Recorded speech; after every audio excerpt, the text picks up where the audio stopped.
ഈ മഹത്തായ സദസ്സിൻ്റെ അധ്യക്ഷൻ,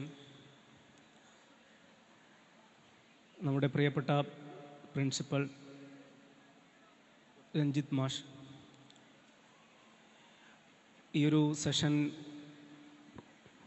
ഉദ്ഘാടനം ചെയ്ത് വളരെ വിശദമായി അർത്ഥഗർഭമായി ഇവിടെ സംസാരിച്ച ഹരീന്ദ്രൻ മാഷ്, മുകേരി ഗവൺമെൻറ് കോളേജ് പ്രിൻസിപ്പളും ചരിത്രകാരനും ഒക്കെയായിട്ടുള്ള അഷ്റഫ് മാഷ്, അതുപോലെ വേദിയിലും സദസ്സിലും സന്നിഹിതരായിട്ടുള്ള എൻ്റെ കൂടി പ്രിയപ്പെട്ട അധ്യാപകന്മാർ, മാനേജ്മെൻറ്റ് പ്രതിനിധികൾ, അതിഥികൾ, വിദ്യാർത്ഥിനി സുഹൃത്തുക്കളെ, ഇങ്ങനെയൊരു മുഹൂർത്തം എന്നെ സംബന്ധിച്ചിടത്തോളം വളരെ പ്രധാനപ്പെട്ടതാണ്.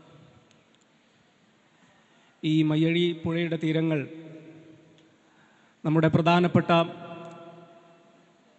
വിദ്യാർത്ഥി കാലഘട്ടത്തെ നിർണയിച്ച, രൂപപ്പെടുത്തിയ, നിർവചിച്ച ഒരു കാലമാണെന്ന് പറയാതെ വയ്യ. ഇവിടെ വരുമ്പോഴൊക്കെ ഓർമ്മകൾ ചരിത്രമാണ് എന്നാണല്ലോ, ഓർമ്മകളിലേക്ക് കൂട്ടിക്കൊണ്ടുപോകുന്ന ഇടങ്ങളാണിത്. അതുകൊണ്ട് തന്നെ ഇവിടുത്തെ ഈ വേദി എനിക്ക് അന്യമല്ല. പല പ്രാവശ്യം ഇത്തരം വേദികളിൽ കയറാനും ഇവിടെ വെച്ച് സംസാരിക്കാനുമൊക്കെ അവസരം ലഭിച്ചിട്ടുള്ള ഒരു വിദ്യാർത്ഥിയാണ്, നിങ്ങളെപ്പോലെയുള്ളൊരു വിദ്യാർത്ഥിയാണ് ഞാൻ എന്ന് ആദ്യമേ നിങ്ങളോട് പറയട്ടെ. ഈ ഒരു വേദിയിൽ ഞാൻ പ്രധാനമായും പുസ്തകങ്ങളെപ്പറ്റിയാണ് സംസാരിക്കുക, ചരിത്ര പുസ്തകങ്ങളെപ്പറ്റി. ഒരുപക്ഷെ എൻ്റെ ജീവിതത്തിൽ പുസ്തകങ്ങളുമായി എന്നെ അടുപ്പിക്കുന്ന പ്രധാനപ്പെട്ട ഇടം ഈ കലാലയമായിരുന്നു. ഈ പുസ്തകങ്ങളിലേക്ക് എന്നെ വഴി നടത്തിയ അധ്യാപകർ ഇവിടെയാണ്. ആ പുസ്തകങ്ങളിൽ നിന്ന് കിട്ടുന്ന ഉൾക്കാഴ്ചയെ ചേർത്ത് നിർത്തി നമ്മൾ പഠിച്ചെടുത്ത പാഠങ്ങൾ പരസ്പരം സംസാരിച്ചും ചർച്ച ചെയ്തും ശീലിച്ചു വന്നത് ഈ ഒരു മണ്ണിലാണ്. അതുകൊണ്ട് തന്നെ എൻ്റെ പ്രിയപ്പെട്ട വിദ്യാർത്ഥിനികളോട് ചില പുസ്തകങ്ങളെക്കുറിച്ച് മാത്രം സംസാരിച്ച് ഞാൻ അവസാനിപ്പിക്കും.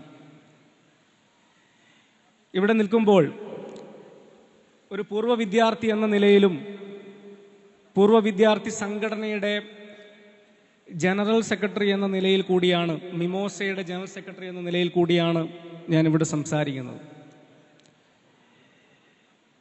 എൻ്റെ ഇവിടുത്തെ ചരിത്ര അധ്യാപകന്മാർ അവർ റിട്ടയർഡ് ചെയ്ത് പോയിട്ടുണ്ട്. ഉദാഹരണത്തിന് ഹൈസ്കൂളിലുണ്ടായിരുന്ന ഹമീദ് മാഷ്, അതുപോലെ തന്നെ +2-ലുണ്ടായിരുന്ന ബഷീർ മാഷ്. അതിഗഹനമായ രീതിയിൽ ചരിത്രത്തിൻ്റെ വഴികളിലേക്ക്, സമസ്യകളിലേക്ക് നമ്മെ വഴി നടത്തുക അധ്യാപകരാണ്. നമുക്ക് ചില തുറവികൾ സമ്മാനിക്കുക, നമ്മുടെ ചിന്തയെ, നമ്മുടെ ആലോചനകളെ ചലഞ്ച് ചെയ്യുക ഇത്തരം ക്യാമ്പസുകളാണ്. നിങ്ങൾ എത്ര പേർ പുസ്തകം വായിക്കുന്നു എന്ന് എനിക്കറിയില്ല. പൊതുവെ നിങ്ങളുടെ ജനറേഷനെ പറ്റിയുള്ള, ഞാനൊരു അധ്യാപകനാണല്ലോ, നിങ്ങളുടെ ജനറേഷനെ പറ്റിയുള്ള ഒരു ധാരണ അല്ലെങ്കിൽ മിഥ്യാധാരണ എന്ന് പറയുന്നത് നിങ്ങൾ വായിക്കുന്നില്ല എന്നാണ്. ശരിയാണോ? സമ്മിശ്രമാണ് പ്രതികരണം. പക്ഷേ ഞാൻ മനസ്സിലാക്കിയിട്ടുള്ളത്, നിങ്ങൾ വായിക്കുന്നവരാണ്. ചില പുസ്തകങ്ങൾ നിങ്ങൾ നെഞ്ചോട് ചേർത്തിട്ടുണ്ട്. കേരളത്തിൻ്റെ തന്നെ പബ്ലിക്കേഷൻ ചരിത്രത്തിൽ വലിയ വിപ്ലവം സൃഷ്ടിച്ച അഖിൽ പി ധർമ്മജൻ എന്ന് പറയുന്ന വ്യക്തിയുടെ പുസ്തകം നിങ്ങൾ കേട്ടിട്ടുണ്ടോ? എന്തായിരുന്നു? Ram care of Anandi. ഇപ്പൊ പുതിയ തലമുറ വായിച്ചവരുണ്ടോ ഇവിടെ? യെസ്. അപ്പൊ വായനക്കാരികളുമുള്ള ഒരു സദസ്സിനോട് സംവദിക്കുക എന്നത് വളരെ സന്തോഷകരമായ ഒരു കാര്യമാണ്. അപ്പൊ വായന മരിക്കുന്നു എന്ന് പറയുന്നത് സത്യമല്ല എന്ന് വരികയാണ്. ഞാൻ എൻ്റെ ജീവിതത്തിൽ വായിച്ച വളരെ പ്രധാനപ്പെട്ട പുസ്തകങ്ങളിലൊന്ന് ഇവിടെ വെച്ചായിരുന്നു. ഇവിടെ വെച്ച് വായിച്ചു തീർത്തോ എന്നറിയില്ല. മലയാള നോവലിനെ രണ്ടായി പകുക്കുന്ന രീതിയിൽ, മലയാള നോവലിന്റെ ചരിത്രം ഖസാക്കിന്റെ ഇതിഹാസത്തിന് മുമ്പും ശേഷവും എന്ന രീതിയിൽ പകുക്കുന്ന രീതിയിൽ ദൈക്ഷണികമായി പുതിയ ഉൾക്കാഴ്ചകൾ സമ്മാനിച്ച ഖസാക്കിന്റെ ഇതിഹാസം ഞാൻ ആദ്യമായി ആ പുസ്തകം എൻ്റെ കയ്യിലെടുക്കുന്നത് ഈ ക്യാമ്പസിൽ വെച്ചായിരുന്നു. പക്ഷെ അന്ന് വായിച്ചു തീർക്കാൻ പറ്റിയില്ല. കാരണം അത് വായിച്ചു തുടങ്ങിയപ്പോൾ അതിലെ ഭാഷ എനിക്ക് വളരെ ബുദ്ധിമുട്ടുള്ളതായി തോന്നി. പ്ലസ് ടുവിലെത്തിയപ്പോൾ വീണ്ടും ആ പുസ്തകം എടുത്തു. പക്ഷേ അന്ന് വായിച്ചു തീർക്കാൻ പറ്റിയില്ല. അവസാനം ഡിഗ്രിയും കഴിഞ്ഞ് PGക്ക് പഠിക്കുമ്പോഴാണ് ഖസാക്കിന്റെ ഇതിഹാസം വായിച്ചു തീർത്തത് എന്ന ഓർമ്മ ഞാൻ നിങ്ങളുമായി പങ്കുവെക്കുകയാണ്. ഇവിടെ വെച്ച് നമ്മുടെ ഹൈസ്കൂളിൽ പണ്ട് ഹെഡ് മാസ്റ്ററുടെ റൂമിൻ്റെ അപ്പുറത്തായിരുന്നു ലൈബ്രറി. അവിടെ വെച്ചാണ് സ്വാതന്ത്ര്യം അർദ്ധരാത്രിയിൽ, freedom at midnight, Larry കോളിൻസും ഡൊമിനിക് ലാപ്പിയറും ചേർന്നെഴുതിയ സ്വാതന്ത്ര്യത്തെ പറ്റിയുള്ള പുസ്തകം ഞാൻ ആദ്യമായി എടുക്കുന്നത്. വളരെ ഖസാക്കിന്റെ ഇതിഹാസം പോലെയല്ല, കുറച്ചുകൂടി എളുപ്പത്തിൽ ഈ പറയുന്ന ചരിത്രഗതികളെയൊക്കെ മനസ്സിലാക്കിക്കൊണ്ട് പോകാൻ പറ്റുന്ന ഒരു പുസ്തകമായതുകൊണ്ട് തന്നെ അത് ഇവിടെ വെച്ചാണ് വായിച്ചു തീർത്തത് എന്ന് ഞാൻ ഓർക്കുകയാണ്. ഞാൻ എൻ്റെ വിഷയത്തിലേക്ക് വരാം. നമ്മളിവിടെ ഇന്നത്തെ ഈ ഒരു സെഷൻ ചരിത്ര വായന എന്നുള്ളതാണ്. ചരിത്ര വായനയെ പറ്റി നമ്മൾ ലിറ്ററേച്ചർ ഫെസ്റ്റിവലിലാണ് സംസാരിക്കുന്നത്. ചരിത്ര വായനയെ പറ്റി നമ്മൾ സംസാരിക്കുന്നത് സാഹിത്യോത്സവത്തിലാണ്. അപ്പൊ എന്താണ് ചരിത്രം, എന്താണ് സാഹിത്യം? സാഹിത്യവും ചരിത്രവും ചേരുന്ന ചില ഘട്ടങ്ങളുണ്ടോ എന്നതാണ് കുറഞ്ഞ സമയമെടുത്ത് ഞാനിവിടെ സംസാരിക്കാൻ ഉദ്ദേശിക്കുന്നത്. ചരിത്രത്തെപ്പറ്റി എനിക്ക് മുമ്പേ സംസാരിച്ച അഷ്റഫ് മാഷ് വളരെ കൃത്യമായി പറഞ്ഞു, ചരിത്രം വസ്തുതകളാണ്. ഹരീന്ദ്ര മാഷ് അതിനു മുമ്പ് ചരിത്ര പുരുഷനായി വളർന്ന, ഒരുപക്ഷെ ആധുനിക ഇന്ത്യയുടെ ത്വാത്വികമായും സൈദ്ധാന്തികമായും എന്താണ് ഇന്ത്യ എന്ന് നിർവചിച്ച, സ്വന്തം ജീവിതം കൊണ്ട് നിർവചിച്ച മഹാത്മാഗാന്ധി എന്ന മഹാനായ മനുഷ്യനെ പറ്റി സംസാരിച്ചു. ഇവിടെ ചരിത്രവും ഫിക്ഷനും ചേരുന്ന ചില പുസ്തകങ്ങൾ നിങ്ങൾക്ക് പരിചയപ്പെടുത്തി ഞാൻ എൻ്റെ സംസാരം അവസാനിപ്പിക്കും. അത് ഏതെങ്കിലും തരത്തിൽ നിങ്ങളെ ഉദ്ദീപിക്കുമെങ്കിൽ അതിനുവേണ്ടിയുള്ള ഒരു ശ്രമം മാത്രം നടത്തി ഞാൻ അവസാനിപ്പിക്കാം. അപ്പൊ പറഞ്ഞല്ലോ, ചരിത്രം എന്ന് പറയുന്നത് വസ്തുതയാണ്. വസ്തുതകളെ മാത്രം അടിസ്ഥാനപ്പെടുത്തി, എവിഡൻസിനെ മാത്രം അടിസ്ഥാനപ്പെടുത്തി എഴുതപ്പെടുന്നവയാണ് ചരിത്രം. ഒരു ആഫ്രിക്കൻ പ്രോവേർബ് ഉണ്ട്, ഒരു കടങ്കഥ, ഒരു പഴഞ്ചൊല്ല്. Until and unless lion begins to write history, the histories will always justify hunters.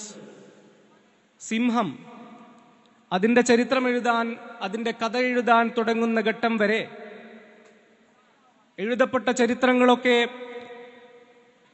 എഴുതിയിരിക്കുന്ന ചരിത്ര പുസ്തകങ്ങളൊക്കെ ആ സിംഹത്തെ വേട്ടയാടിയ വേട്ടക്കാരന്റെ മഹത്വം പറഞ്ഞുകൊണ്ടേയിരിക്കുമെന്ന്. Until lion begins to write history, histories will justify the hunter. വേട്ടക്കാരനെ ജസ്റ്റിഫൈ ചെയ്യുന്ന ചരിത്രം, ന്യായീകരിക്കുന്ന ചരിത്രം.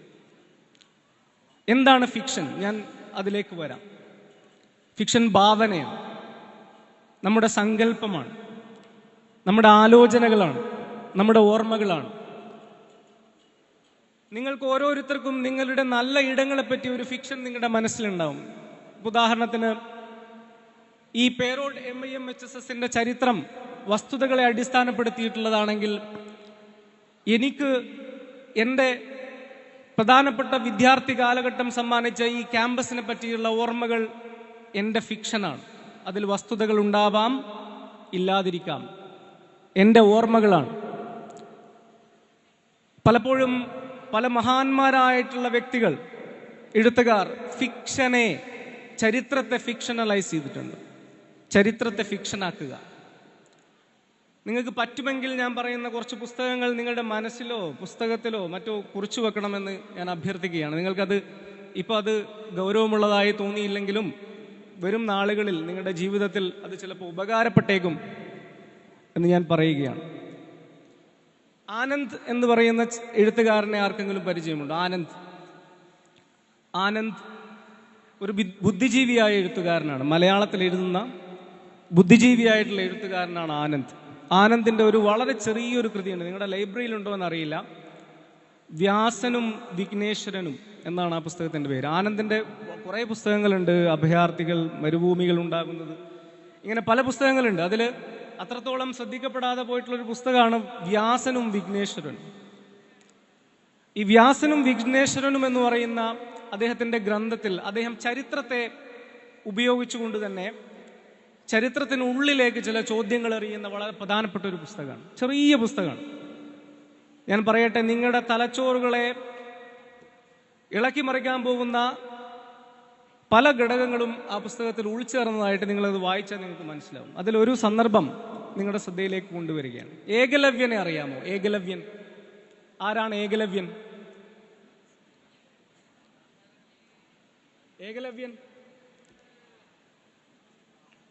ഏകലവ്യൻ എന്ന് പറയുന്ന മിത്തിക്കൽ ക്യാരക്ടർ മഹാഭാരതത്തിലെ വളരെ പ്രധാനപ്പെട്ട ഒരു ക്യാരക്ടറാണ്. ആദിവാസിയായിരുന്ന ഏകലവ്യൻ അഭ്യാസം പഠിക്കാൻ വേണ്ടി ദ്രോണരുടെ അടുത്ത് പോയപ്പോൾ ഏകലവ്യനോട് ദ്രോണർ പറഞ്ഞു, നിങ്ങൾക്ക് വിദ്യ പറഞ്ഞു തരാൻ എനിക്ക് കഴിവില്ല. കാരണം നിങ്ങൾ വർണ്ണാശ്രമധർമ്മയിൽപ്പെടുന്ന വിഭാഗത്തിലുള്ള ആളല്ല. അതുകൊണ്ട് നിങ്ങൾക്ക് പഠിപ്പിച്ചു തരാൻ എനിക്ക് കഴിയില്ല. കാരണം അത് ധർമ്മത്തിന്റെ ലംഘനമാവും എന്ന് അദ്ദേഹത്തോട് പറഞ്ഞു. ശേഷം ഏകലവ്യൻ ദ്രോണാചാര്യരെ ഗുരുവായി സങ്കല്പിച്ചുകൊണ്ടൊരു പ്രതിമയുണ്ടാക്കി കാട്ടിൽ പോയി വിദ്യ അഭ്യസിച്ചു. അസ്ത്രവിദ്യയിൽ നിപുണനായി. ഒരു ഘട്ടമെത്തിയപ്പോൾ ദ്രോണാചാര്യരുടെ ഏറ്റവും പ്രഗത്ഭനായിട്ടുള്ള ശിഷ്യനായിട്ടുള്ള അർജുനനെ മറികടക്കുന്ന രീതിയിൽ അസ്ത്രവിദ്യയിൽ പ്രാവീണ്യം തെളിയിച്ചു ഏകലവ്യൻ. പക്ഷേ അത് കണ്ട അർജുനനാകെ സങ്കടമായി. എന്നെക്കാൾ വലിയ അസ്ത്രവിദ്യ പ്രയോഗിക്കുന്ന ആളോ?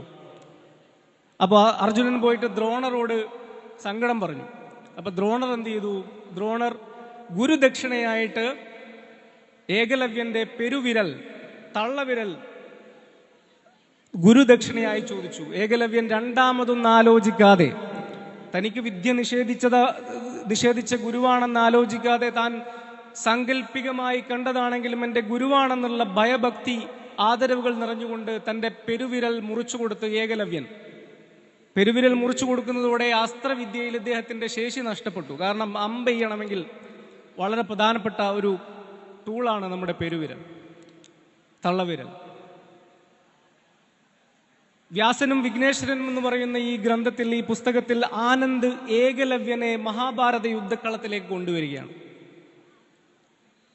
ചരിത്രം, മിത്ത് എന്നൊക്കെ നമ്മൾ വിളിക്കുന്ന ഇതിഹാസ കാവ്യങ്ങളിൽ നിന്ന് മറ്റൊരു ഇതിഹാസം സൃഷ്ടിക്കുന്നു ആനന്ദ് വ്യാസനും വിഘ്നേശ്വരനും എന്ന് പറയുന്ന കൃതിയിൽ. ദ്രോണർ ചമച്ച ചക്രവ്യൂഹത്തിനടിയിൽപ്പെട്ട് പുറത്തു വരാൻ വിഷമിച്ചു നിൽക്കുന്ന അഭിമന്യു എന്ന് പറയുന്ന അർജുനപുത്രനെ ഏകലവ്യനുമായി സംഭാഷണത്തിൽ ഏർപ്പെടാൻ കൊണ്ടുവന്നിട്ടാണ് ആനന്ദ് ഈ പറയുന്ന ഒരു തരം ഫിക്ഷൻ സാധ്യമാക്കിയെടുക്കുന്നത്. അർജുനന്റെ മകൻ അഭിമന്യു മഹാരഥന്മാരായിട്ടുള്ള പോരാളികളാൽ ചതിച്ച് ചക്രവ്യൂഹത്തിൽ നിന്ന് പുറത്തു കടക്കാൻ പക്ഷേ ഈ ഏകലവ്യനെ യുദ്ധക്കളത്തിലേക്ക് കൊണ്ടുവന്നു ആനന്ദ്. എന്നിട്ട് ധർമ്മം എന്താണ് എന്നതിനെപ്പറ്റി വലിയ രീതിയിലുള്ള ചർച്ചകൾ നടക്കുകയാണ്. ആരാണ് ശരി, ആരായിരുന്നു ശരി എന്നതിനെപ്പറ്റി ചർച്ചകൾ നടത്തുകയാണ്. ഞാൻ പറഞ്ഞു വരുന്നത് ഇതാണ്, ഒരു ഫിക്ഷന്റെ സാധ്യത അപാരമാണ്. ചരിത്രത്തിന്റെ ഗതിയിൽ നമുക്ക് പറയാൻ, കാണാൻ, രേഖപ്പെടുത്തപ്പെടാൻ സാധിക്കാതെ പോയ കാര്യങ്ങളെ ഫിക്ഷണലൈസ് ചെയ്യുന്നതിലൂടെ ചരിത്രത്തിൽ കൊണ്ടുവരാൻ, ചരിത്രപരമാക്കാൻ സാധിക്കും എന്ന് കാണാൻ കഴിയും. കൂടുതലായി ആ വിഷയത്തിലേക്ക്, ആ ഒരു നോവലിലേക്ക് പോകുന്നില്ല. നിങ്ങളത് വായിക്കണം എന്ന് മാത്രം പറയുകയാണ്. രണ്ടാമത്തെ ഒരു പുസ്തകം ഹരീഷ് എന്ന് പറയുന്ന വളരെ പ്രശസ്തനായിട്ടുള്ള, നിലവിൽ ഏറ്റവും കൂടുതൽ ചർച്ച ചെയ്യപ്പെട്ടുകൊണ്ടിരിക്കുന്ന എസ് ഹരീഷ് എന്ന് പറയുന്ന ഒരു ഒരു കഥാകൃത്തിൻ്റെ, നോവലിസ്റ്റിൻ്റെതാണ്. അദ്ദേഹം ഇപ്പം പല സിനിമകൾക്ക് വേണ്ടി കഥ എഴുതിയിട്ടുണ്ട്. ഹരീഷ്, എസ് ഹരീഷ് കേട്ടിട്ടുണ്ടോ? എസ് ഹരീഷ് നിങ്ങൾ ശ്രദ്ധിക്കേണ്ട, ഓർമ്മിച്ചു വെക്കേണ്ട ഒരു പേരാണ്. അദ്ദേഹത്തിൻ്റെ ആഗസ്റ്റ് 17 എന്ന് പറയുന്ന ഒരു പുസ്തകമുണ്ട്. ആഗസ്റ്റ് 17. ആഗസ്റ്റ് 15ന്റെ പ്രത്യേകത എന്താ? ആഗസ്റ്റ് 15ന്റെ പ്രത്യേകത ഇന്ത്യക്ക് സ്വാതന്ത്ര്യം കിട്ടിയ ഒരു ദിവസമാണ് അല്ലേ? നേരത്തെ ഹരീന്ദ്ര മാഷ് ട്രസ്റ്റ് വിത്ത് ഡെസ്റ്റിനിയെ പറ്റിയൊക്കെ സംസാരിക്കുകയുണ്ടായി. ഏകദേശം 3-4 നൂറ്റാണ്ടുകളായി ഇന്ത്യ എന്ന് പറയുന്ന മഹാരാജ്യത്തിന് ബ്രിട്ടീഷ് ആധിപത്യത്തിൽ നിന്ന് സ്വാതന്ത്ര്യം ലഭിച്ച, യൂണിയൻ ജാക്കിന്റെ പതാക താഴ്ത്തിക്കെട്ടി ത്രിവർണ പതാക ഉയർത്തപ്പെട്ട, ഡൽഹിയുടെ തെരുവീതികളിൽ രാജവീതി, കിങ്സ് വേ, ക്വീൻസ് വേ എന്ന് പറഞ്ഞ് ഇന്ത്യക്കാർക്ക് പ്രവേശനം നിഷേധിക്കപ്പെട്ടിരുന്ന റോഡുകളിലേക്ക് ഇന്ത്യക്കാർക്ക് പ്രവേശനം ലഭിച്ച അതിപ്രധാനമായ ദിവസമാണ് ആഗസ്റ്റ് 15. ആഗസ്റ്റ് 17 എന്താണ്? ആഗസ്റ്റ് 17 നമ്മുടെ ഹരീഷ് എന്ന് പറയുന്ന, എസ് ഹരീഷ് എന്ന് പറയുന്ന നോവലിസ്റ്റ് ഒരു പുതിയ ഭാവന സൃഷ്ടിക്കുകയാണ്. തിരുവിതാംകൂർ എന്നും കൊച്ചിയെന്നും മലബാർ എന്നും വിഘടിച്ചു നിന്നിരുന്ന നമ്മുടെ കേരളത്തിൽ തിരുവിതാംകൂർ എന്ന് പറയുന്ന രാജ്യം സ്വതന്ത്രമാവുന്നില്ല, ഇന്ത്യയുടെ ഭാഗമാവുന്നില്ല എന്ന് ഇമാജിനേഷനിലൂടെ സാങ്കല്പികമായി എസ് ഹരീഷ് എന്ന് പറയുന്ന കഥാകൃത്ത് ഒരു ഭാവനാലോകം സൃഷ്ടിക്കുന്നു. അദ്ദേഹം പറയുന്നു, 1947 ആഗസ്റ്റ് 17 തിരുവിതാംകൂറിൽ ഉണ്ടാവാൻ പോകുന്നത് ഒരു പുതിയ രാജ്യമാണ്. ആ പുതിയ രാജ്യത്തിന്റെ പതാക കാവിയിൽ വലംപിരി ശംഖ് ഉൾക്കൊള്ളിച്ചുകൊണ്ടുള്ള ഒരു പതാകയാണ്. എസ് ഹരീഷ് ആ പുസ്തകത്തിന്റെ തുടക്കത്തിൽ പറയുന്നുണ്ട്, ചരിത്രം എന്ന് പറയുന്നത് യാഥാർത്ഥ്യമാവണം. നമ്മൾ വായിക്കുന്ന ചരിത്രം യാഥാർത്ഥ്യമാവണമെന്നില്ല. നമ്മൾ അത് ചരിത്രമാണ് എന്ന് കരുതുന്നതാണ്, നമ്മുടെ ജഡ്ജ്മെന്റാണ്, നമ്മുടെ വിധിന്യായമാണ്, നമ്മൾ കരുതി കൂട്ടി വെക്കുന്നതാണ് ചരിത്രമായി തീരുന്നത് എന്ന് എസ് ഹരീഷ് പറയുന്നുണ്ട്. ഈ പുസ്തകത്തിന്റെ തന്നെ ആമുഖത്തിൽ എസ് ഹരീഷ് പറയുന്ന മറ്റൊരു കാര്യം, ചരിത്രത്തെ നോവലിസ്റ്റുകൾക്ക്, കഥാകൃത്തുക്കൾക്ക്, എഴുത്തുകാർക്ക് വേണമെങ്കിൽ ഏത് രീതിയിലും എടുത്ത് പെരുമാറാം എന്നാണ്. അത് ഹരീഷിന്റെ അഭിപ്രായമാണ്. അതിനോട് വിരുദ്ധാഭിപ്രായങ്ങൾ ഉള്ളവരുണ്ടാവാം. അതും നിങ്ങൾ വായിക്കേണ്ട ഒരു പുസ്തകമാണ്. മറ്റൊരു വളരെ പ്രധാനപ്പെട്ട ഒരു പുസ്തകം വൈക്കം മുഹമ്മദ് ബഷീറിന്റെ ഓർമ്മക്കുറിപ്പാണ്. വൈക്കം മുഹമ്മദ് ബഷീറിന്റെ പല പുസ്തകങ്ങൾ നമ്മൾ വായിച്ചിട്ടുണ്ട്. പാത്തുമ്മയുടെ ആട് വായിച്ചില്ലേ? പഠിച്ചില്ലേ? ഞങ്ങൾക്കൊക്കെ പഠിക്കാനുണ്ടായിരുന്നു, നിങ്ങൾക്ക് ഉണ്ടോന്ന് അറിയില്ല. ബാല്യകാല സഖി വായിച്ചിട്ടില്ലേ? പക്ഷെ വൈക്കം മുഹമ്മദ് ബഷീറിന്റെ ഓർമ്മക്കുറിപ്പ് അദ്ദേഹത്തിന്റെ ആത്മകഥാസ്പർശമുള്ള, അദ്ദേഹത്തിന്റെ നോവലുകളും ആത്മകഥാസ്പർശമുള്ളതാണെന്ന് നമുക്കറിയാം. കഥകളും നോവലുകളൊക്കെ ആത്മകഥാസ്പർശം, അദ്ദേഹം തന്നെ കഥാപാത്രമായി വരുന്നവയാണ് പലതിലും. എന്നാൽ സ്വന്തം ജീവിതാനുഭവങ്ങളെ എഴുതിയ ഓർമ്മക്കുറിപ്പ് എന്ന് പറയുന്ന ഒരു ചെറിയ പുസ്തകം, അതും വളരെ ചെറിയൊരു പുസ്തകമാണ്. ആ പുസ്തകത്തിൽ വൈക്കം മുഹമ്മദ് ബഷീർ വൈക്കത്ത് ഗാന്ധി വന്നപ്പോൾ ഗാന്ധിയെ തൊട്ട കഥ പറയുന്നുണ്ട്. ഗാന്ധിയെ തൊട്ട കഥ. വൈക്കം ജെട്ടിയിൽ ഗാന്ധി ഇറങ്ങി, വിദ്യാർത്ഥിയായിരുന്ന വൈക്കം മുഹമ്മദ് ബഷീർ ഗാന്ധിയെ കാണാൻ പോയി.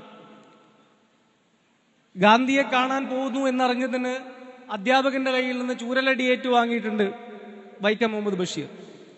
ആ വൈക്കം മുഹമ്മദ് ബഷീർ ഗാന്ധിയെ തൊട്ടൊരു ആവേശത്തിൽ, ആ ഒരു അത്യാഹ്ലാദത്തിൽ അന്ന് വീട്ടിലെത്തിയ വൈക്കം മുഹമ്മദ് ബഷീർ ഉമ്മാനോട് പറഞ്ഞു. വൈക്കം മുഹമ്മദ് ബഷീർ ഉമ്മയും തമ്മിലുള്ള സംഭാഷണം വളരെ പ്രശസ്തമാണല്ലോ.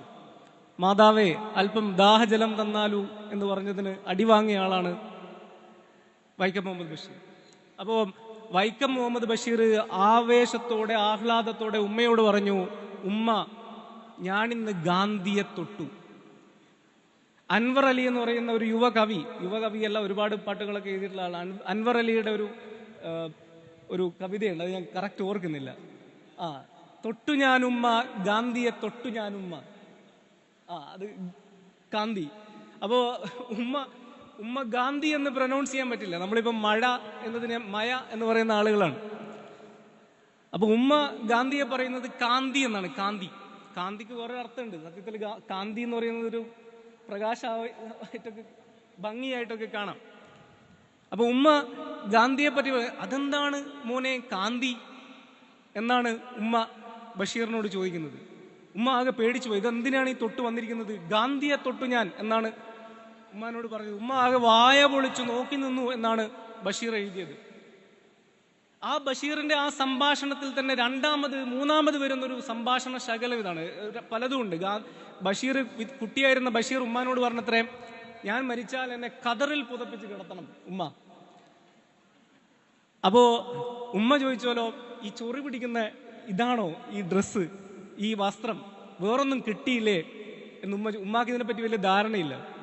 അപ്പൊ ഉമ്മാനോട് വിശദീകരിച്ചു കൊടുത്തു, ഇത് ഇന്ത്യ എന്ന് പറയുന്ന മഹാരാജ്യത്തിന്റെ വിമോചനത്തിന്റെ അടയാളമായ ഖദറാണ് ഉമ്മ എന്നൊക്കെ ബഷീർ വിശദീകരിച്ചു കൊടുക്കുന്നുണ്ട്.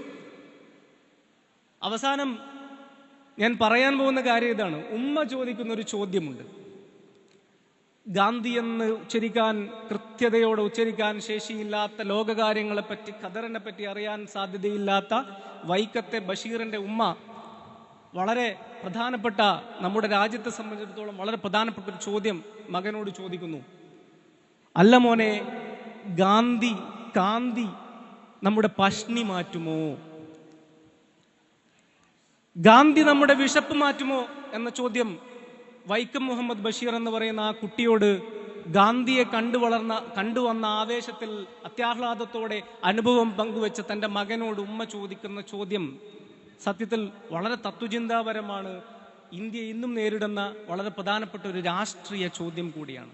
സ്വാതന്ത്ര്യം നമ്മുടെ പട്ടിണി മാറ്റുമോ മകനെ എന്ന്. ബഷീർ അതിന് മറുപടി കൊടുക്കുന്നത് സ്വാതന്ത്ര്യം കിട്ടിയാൽ നമ്മുടെ പട്ടിണിയൊക്കെ മാറുമെന്നാണ്. പക്ഷെ ബഷീർ 1946 പ്രസിദ്ധീകരിച്ച ആ പുസ്തകത്തിൽ തന്നെ ഒരുതരം ശങ്ക പ്രകടിപ്പിക്കുന്നുണ്ട്. മാറുമോ ഇല്ലയോ എന്നത് ബഷീറിനും വലിയ ധാരണയില്ല. പക്ഷെ ഫിക്ഷനലൈസ് ചെയ്യുന്നതിലൂടെ ഒരു സാധാരണക്കാരിയായ ഉമ്മയുടെ ചോദ്യത്തെ വളരെ കേന്ദ്രീകരിച്ചുകൊണ്ട്, വളരെ കേന്ദ്രബിന്ദുവാക്കി ഇന്നത്തെ സാമൂഹ്യ സാഹചര്യത്തിൽ അവതരിപ്പിക്കാൻ ബഷീറിന് കഴിഞ്ഞു. അതുകൊണ്ട് ആ പുസ്തകവും നിങ്ങൾ വായിക്കണം എന്ന് ഞാൻ അഭ്യർത്ഥിക്കുകയാണ്. കുറച്ച് മുന്നോട്ടേക്ക് പോയാൽ അല്പമൊന്ന് നമുക്ക് വിശ്വസാഹിത്യത്തിലേക്കും ഇംഗ്ലീഷ് സാഹിത്യത്തിലേക്കും കൂടി പോവാം. അത് 2-3 പുസ്തകങ്ങൾ കൂടി പറഞ്ഞ് ഞാൻ നിർത്തും, ബോറടിപ്പിക്കുന്നില്ല എന്ന് കരുതുകയാണ്. നിങ്ങൾ വായിച്ചിരിക്കേണ്ട, ഇന്ത്യയെ സംബന്ധിച്ചിടത്തോളം, ഇന്ത്യൻ രാഷ്ട്രീയത്തെ സംബന്ധിച്ചിടത്തോളം ഹ്യൂമാനിറ്റീസ് ആണല്ലോ നിങ്ങൾ പഠിക്കുന്നത്. പലരും ഹ്യൂമാനിറ്റീസ് പഠിക്കണമെന്നില്ല കേട്ടോ. അരുന്ധതി റോയ് എഞ്ചിനീയറായിരുന്നു. സയൻസ് പഠിച്ച് എഞ്ചിനീയറായി ഡൽഹിയിൽ പോയി വന്ന ആളാണ്.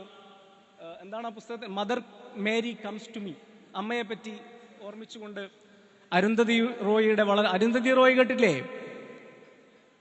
God of small things, ministry of utmost happiness. ഈ പുസ്തകങ്ങളൊക്കെ നിങ്ങൾ എവിടെയെങ്കിലും ഒക്കെ ഓർമ്മിച്ചു വെക്കണം. നിങ്ങൾക്ക് ഉപകാരപ്പെടും. നല്ല വ്യക്തിയാവാൻ, നല്ല പൗരനാവാൻ, നല്ല മനുഷ്യനാവാൻ. അപ്പൊ നിങ്ങൾ വായിച്ചിരിക്കേണ്ട മറ്റൊരു വളരെ പ്രധാനപ്പെട്ട പുസ്തകം സൽമാൻ റുഷ്ദി എന്ന് പറയുന്ന, നേരത്തെ നമ്മൾ പറഞ്ഞതുപോലെ ഖസാക്കിന്റെ ഇതിഹാസം എങ്ങനെയാണോ മലയാള സാഹിത്യത്തെ, മലയാള നോവലിനെ ഖസാക്കിന് മുമ്പും ശേഷവും എന്ന് പകുത്തതുപോലെ ഇന്ത്യൻ ഇംഗ്ലീഷ് റൈറ്റിങ്ങിനെ റുഷ്ദിക്ക് മുൻപും ശേഷവും എന്ന് പകുത്തുമാറ്റുന്ന രീതിയിൽ മാജിക്കൽ റിയലിസത്തിന്റെ ഏറ്റവും ഭംഗിയുള്ള നോവൽ സൃഷ്ടി നടത്തിയ സൽമാൻ റുഷ്ദിയുടെ മിഡ് നൈറ്റ് ചിൽഡ്രൻ, അതിൻ്റെ ഒരു ട്രാൻസ്ലേഷൻ പാതിരാ സന്തതികൾ എന്ന പേരിൽ മലയാളത്തിലുണ്ട്. പക്ഷെ അതിൽ ഇംഗ്ലീഷിൽ തന്നെ വായിക്കണമെന്നാണ് ഞാൻ പറയുക. ആ പുസ്തകം 1947 ആഗസ്റ്റ് 14 അർദ്ധരാത്രി ജനിച്ച 1001 കുട്ടികളെ പറ്റിയാണ്. അതിലൊരു കഥാപാത്രം സലീം സിനായി, അതുപോലെ തന്നെ അന്ന് ജനിച്ച ശിവ് എന്ന് പറയുന്ന മറ്റൊരു കഥാപാത്രം. ഈ കഥാപാത്രങ്ങളിലൂടെ ആധുനിക ഇന്ത്യയുടെ ചരിത്രത്തെ തിരയുകയാണ് സൽമാൻ റുഷ്ദി ചെയ്തത്. സൽമാൻ റുഷ്ദി അടിയന്തരാവസ്ഥയിലൂടെ പോകുന്നുണ്ട്, ഇന്ദിരാഗാന്ധിയിലൂടെ പോകുന്നുണ്ട്, സ്വാതന്ത്ര്യ സമരത്തിന് ശേഷം ഉണ്ടായ സാഹചര്യങ്ങളിലൂടെ പോകുന്നുണ്ട്. സത്യത്തിൽ അത് നിങ്ങൾ വായിച്ചിരിക്കേണ്ട വളരെ പ്രധാനപ്പെട്ട ഒരു പുസ്തകങ്ങളിൽ ഒന്നാണ്. അതിലേക്ക് ഞാൻ പോകുന്നില്ല. നിങ്ങൾ എന്തായാലും വായിച്ചിരിക്കേണ്ട, നിങ്ങളെ പിടിച്ചു കുലുക്കുന്ന ഒരു പുസ്തകങ്ങളിൽ ഒന്നാണ് സൽമാൻ റുഷ്ദിയുടെ പുസ്തകം. മറ്റൊന്ന് ലാസ്റ്റ് മുഗൾ, അവസാനത്തെ മുഗൾ, വില്യം ഡാർലിംബിൾ ചരിത്രത്തെ ഫിക്ഷണലൈസ് ചെയ്യാണ്. കിത്നാ ബദ്നസീബ് ഹുവ സഫർ ദഫൻ കെ ലിയേ ദോ ഗസ് ജമീൻ ന മിലി ദിലി യാർ മേ എന്ന് എഴുതിയ ഇന്ത്യയുടെ അവസാനത്തെ മുഗൾ രാജാവ്. എത്ര നിർഭാഗ്യവാനാണ് ഞാൻ, അഥവാ സഫർ, ബഹദൂർ ഷാ സഫർ, എത്ര നിർഭാഗ്യവാനാണ്. നേരത്തെ ഹരീന്ദ്രൻ മാഷ് പ്രസംഗത്തിൽ ഒന്നാം സ്വാതന്ത്ര്യ സമരത്തെ പറ്റി പറഞ്ഞല്ലോ. ആ ഒന്നാം സ്വാതന്ത്ര്യ സമരത്തിന് നെടുനായകത്വം വഹിച്ച അവസാനത്തെ മുഗൾ രാജാവ്, അദ്ദേഹത്തെ പറ്റിയുള്ള പുസ്തകമാണ് ലാസ്റ്റ് മുഗൾ, വില്യം ഡാർലിംബിൾ. അദ്ദേഹത്തിന്റെ ആ പുസ്തകത്തിൽ ഈ കവിത ഉദ്ധരിക്കപ്പെടുന്നുണ്ട്. ബഹദൂർ ഷാ സഫർ ഒരു കവി കൂടിയായിരുന്നു, ഒരുപാട് കവിതകൾ എഴുതിയ വ്യക്തി. അദ്ദേഹത്തിന്റെ ആ ഒരു പുസ്തകത്തിൽ പറയുന്ന ഈ ഒരു കവിത എത്ര നിർഭാഗ്യവാനാണ്. കിത്ന ബദ് നസീബുഹു സഫർ, സഫർ എന്ന് അദ്ദേഹത്തെ തന്നെ പറയുകയാണ്. എത്ര നിർഭാഗ്യവനാണ് ഞാൻ. ദോ ഗസ് ജബീൻ ദഫൻ കേലിയെ, എന്നെ മറമാടാൻ, ദോ ഗസ് ജമീൻ മിലി ദിലിയാർമേ, ഈ എൻ്റെ പ്രിയപ്പെട്ട പട്ടണമായ ദില്ലി പട്ടണത്തിൽ എന്നെ മറമാടാൻ 6 അടി മണ്ണ് പോലും ലഭിക്കാത്ത നിർഭാഗ്യവാനായ രാജാവായി പോയല്ലോ ഞാൻ എന്ന് പാടിയ ബഹദൂർ ഷാ സഫർ. ആ ബഹദൂർ ഷാ സഫറിനെ ഒരു നായക കഥാപാത്രമാക്കി നിർത്തിക്കൊണ്ടുള്ള ചരിത്രത്തെയും ഏറ്റവും കൂടുതൽ നാഷണൽ ആർക്കൈവ്സ് ഉപയോഗിച്ചുകൊണ്ടാണ് ഡാർലിംബിൾ ആ പുസ്തകം എഴുതിയിട്ടുള്ളത്. ദേശീയ വൈറ്റ് മുഗൾ എന്ന് പറയുന്ന വേറെ പുസ്തകമുണ്ട്, സിറ്റി ഓഫ് ജിന്ന്. ഡൽഹി സന്ദർശിക്കുന്നവർ വായിക്കേണ്ട വളരെ പ്രധാനപ്പെട്ട പുസ്തകമാണ് സിറ്റി ഓഫ് ജിന്ന്, ജിന്നിന്റെ പട്ടണം എന്നാണ് ആ പുസ്തകത്തിന്റെ പേര്. മറ്റൊരു വളരെ, ഇത് ഞാൻ പെട്ടെന്ന് പറഞ്ഞു വേണം, സമയം എനിക്ക് തോന്നുന്നത് അതിക്രമിച്ചിട്ടുണ്ട്. അപ്പോൾ അതുപോലെ വളരെ പ്രധാനപ്പെട്ട മറ്റൊരു പുസ്തകം, വിശ്വസാഹിത്യത്തിലേക്ക് വരുമ്പോൾ നിങ്ങൾ വായിച്ചിരിക്കേണ്ട മറ്റൊരു വളരെ പ്രധാനപ്പെട്ട ഒരു ചരിത്രത്തെ ഫിക്ഷണലൈസ് ചെയ്യുന്ന വളരെ പ്രധാനപ്പെട്ട ഒരു പുസ്തകമാണ് tale of two cities, Charles Dickens. നമ്മൾ ഇന്ന് കാണുന്ന ആധുനിക ദേശരാഷ്ട്രങ്ങളുടെ, ഇപ്പൊ അംബേദ്കർ ഒക്കെ പറയുന്ന ലിബർട്ടി, ഈക്വാളിറ്റി, ഫ്രാറ്റേണിറ്റി, സ്വാതന്ത്ര്യം, സമത്വം, സാഹോദര്യം എന്ന് പറയുന്ന നമ്മുടെ ഭരണഘടനയുടെ ആമുഖത്തിൽ പരാമർശിക്കപ്പെട്ടിട്ടുള്ള ഏറ്റവും പ്രധാനപ്പെട്ട സങ്കല്പങ്ങൾക്ക് രൂപം കൊടുത്ത ഫ്രഞ്ച് വിപ്ലവകാലത്തെ പറ്റി എഴുതപ്പെട്ട 2 പട്ടണങ്ങളെ മുൻനിർത്തി എഴുതപ്പെട്ട ടെയിൽ ഓഫ് ടു സിറ്റീസ്. അതിൻ്റെ തുടക്കമൊക്കെ വളരെ പ്രധാനപ്പെട്ടതാണ്. ഒരു സെന്റൻസ് ഉണ്ട്, അത് ഞാൻ കറക്റ്റ് ഓർക്കുന്നത്. ഇറ്റ് ഈസ് ഒരു വളരെ കുറേ കാര്യങ്ങൾ, വൈരുദ്ധ്യങ്ങളെ